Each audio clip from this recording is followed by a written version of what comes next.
Hey there, by request, today I'm going to show you how I produce my YouTube videos each week from start to finish and what tools I use and how Airtable comes into play to store all that information. The first thing I do is my research, and my strategy is maybe a little bit different from others because I'm still trying to get to my first 100 subscribers. I found out about Sunny Lenarduzzi from Mike Killen at Sell Your Service. He interviewed her on the podcast, and I referenced the information that she has on her website and her YouTube channel. She has awesome information. It's really easy to digest, and I started basically just absorbing everything that she was putting out so that I could start my channel the right way. So I am following her information about getting your first 100 subscribers. So the first thing we do is our research. We don't want to just put videos out and hope that somebody finds them. We want people to find them. So by doing the keyword research, it will help us to get those videos to the people we want. What I do is I open a YouTube tab so I can go and do some searching. Airtable base open over here. And what I do is in the keyword search stats tab, I record the search volume and search pool for the keywords I'm using. So let's use Meister Task Review, which was I guess it was a couple weeks ago I did this video. This is how many searches are performed per month, and then the total results that come up. So back over here in YouTube, if we put in Meister Task, search stats come up, and they come up because I am using something called TubeBuddy, and it helps me to be able to use this kind of keyword information. So if you look at Meister Task, for somebody that is not at 100 subscribers per month, searches of 80, 100 per month is too high for me. If I go down here to Meister Task Review, 170 a month is way better. So I need to be really anywhere kind of between 100 and 200. So that's how I decided to use Meister Task Review instead of just Meister Task in my title of my video. This is the search pool. So we would make a note of 170 and 1,810. The other thing is I look to see which videos are towards the top and getting a lot of views. Of course, since I'm going to be doing a review of a Meister Task, I want to make sure that I note to tag them in my video. And then also I'm going to tag Keep Productive in my video because they had a lot of views on their review, but it's old. So I want to take advantage of the fact that they had lots of views, but I'm going to be the newer video. After that, I come back over here into my table and record the stats. So on the 22nd, these were the search volume. Now, we get to the good stuff and get to recording. I use Loom. Lots of people use Zoom. Either one is perfect. I like having Loom because it's right in my browser and I use it for other tutorials. I make sure to get all the windows open that I need, and then I record my video. After that, once Loom has finished processing, I download the raw file into Google Drive. I use Google Drive, and we put the file in there, and I have a folder that's named by each of the videos that I have, so all of the assets are stored in there. I use Wondershare's Fillmore to do my editing. I did some research. I was looking at free tools. I've used Camtasia before a few years ago, but I found just for me right now, Camtasia just has too much going on. I've looked at Fillmore and decided to purchase it. I think it was only $50 for the year, and it's been really good. It's similar to Camtasia, just very pared down, but the ability to edit is very easy. Check it out. I think you'll like it. I'm on a Windows computer, not a Mac. They do both. So here's the address if you're interested. After I do the editing, I export that MP4 file and save it to my folder. Then I go over to upload. So when I want to get the file into YouTube, I'm just going to show you an example so you could see how using TubeBuddy, which I pay $4.50 a month. So because I use TubeBuddy, what happens is you can set some things to automatically load, so that way I don't have to fill it in every time.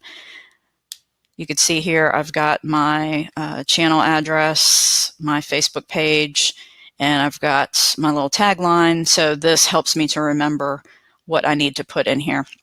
It also adds its own little checklist, which is helpful because then I can reference it and make sure I've done some of these other things I tend to forget. And while the video is uploading, I go ahead and give it a name so it can kind of be a placeholder until I come back and fill in everything else. So I enter my tags, and for the Meister task example, I would do Meister task. I'm going to do Meister task review. I'm going to do keep productive because they were one of the videos. So you just want to make sure that all of your tags include your keywords and then some of your top played videos, and make sure that's completed.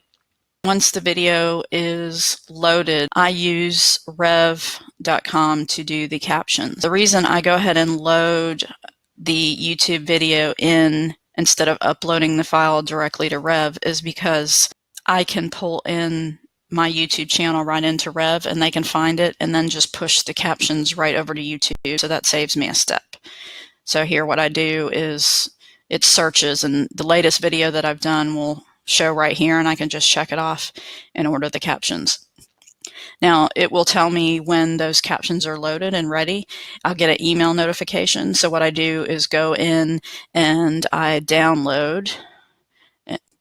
I make sure to come back in here and download the SRT file, and I also download the text file. I get both of these here, and I put them in my Google Drive folder. Now, the reason I do that is because later on, if I want to make a blog post out of the video, I have the text file, and that'll get me a head start to writing that blog post, and then I can just fill in the gaps. Once I have a lot of that information, I'm usually still waiting on the file to upload into YouTube.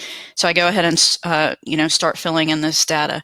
Now you might be saying, why am I keeping this here and in Google Drive? Reason is I display my YouTube information on my website, and if I ever needed to share my channel information with somebody, I could do it really easily by sending them a link to this YouTube base. It can show them, kind of what I've done, as opposed to just directly always sending them to my YouTube channel.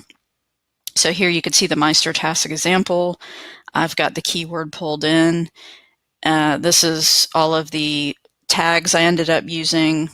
I've got my description here. Until a video is actually published on YouTube, I don't have this stage as posted, because the minute I change this field to posted, it's going to put it on my website. I go ahead and put the post date. I make sure to grab my thumbnail. I use Canva, and this is just a 1920 by 1080 pixel document. And to make it easy for me to see what thumbnails I've done before, I just keep making a new page. So I usually like to kind of alternate, between the white as the top part or my brand color teal blue as the color. The last one I did had the blue here, so I'm probably going to do white, and then I try to switch it up. So I just make a copy of that one, and then I just move it up here to the top.